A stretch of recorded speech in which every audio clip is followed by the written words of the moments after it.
Presidente Zanin, avete presentato oggi il programma delle giornate Toniolo 2021, una bella occasione per il territorio, tante sinergie, ancora una volta l'Istituto Diocesano Beato Toniolo e Via dei Santi è al centro della scena. È un'iniziativa, questa 2 giorni, dedicata a Giuseppe Toniolo, alla quale noi ci crediamo fortemente.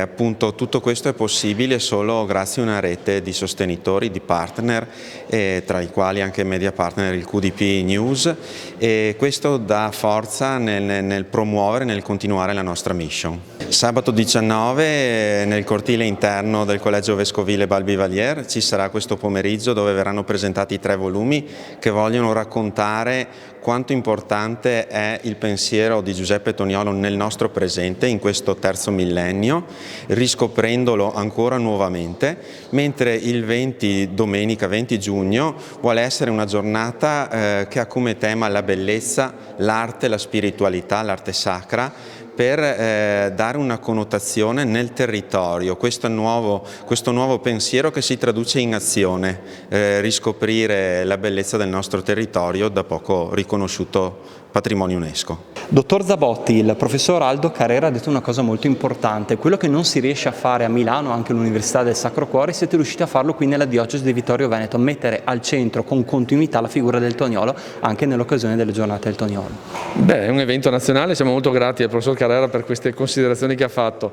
Il tema della rete è sempre stato fondamentale per noi, abbiamo avvertito un dono e una responsabilità. Il dono è avere qui con noi Giuseppe Toniolo da sempre e la responsabilità di dire che questa figura ha una straordinaria attualità, per cui noi non possiamo fare solo archivio e museo, ma vogliamo intraprendere un percorso di cose nuove. Sul modello suo, lui ha saputo affrontare con libertà e coraggio le sfide del suo tempo. Oggi per noi vale riprendere tutti i temi della cultura, della spiritualità, dell'arte, della bellezza, della cooperazione, della visione sociale del mondo, dei corpi intermedi e delle autonomie, tutto quello che Toniolo ha detto per il suo tempo, che è di straordinaria attualità e vale anche per oggi.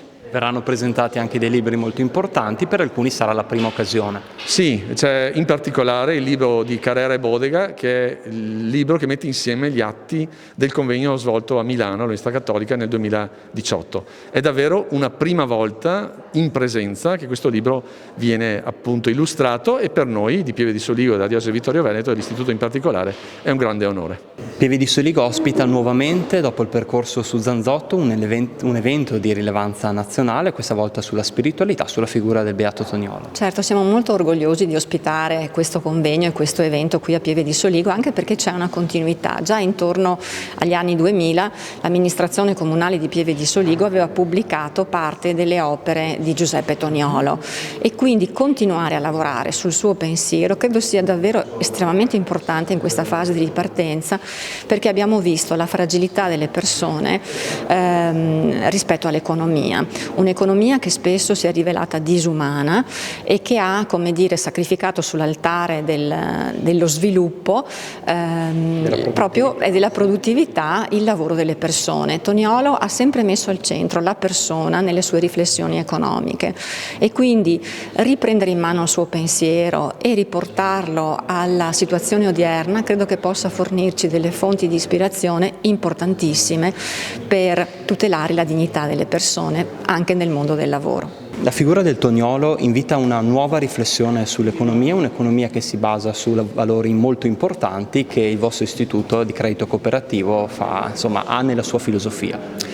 Sì, è proprio così. Le banche di credito cooperativo nascono nell'ultima parte del 1800 sulla spinta di proposte innovative quali quelle della nuova economia tonoliana. Banca di credito cooperativo Prealpi San Biagio è figlia di questo territorio e rispecchia questi elementi.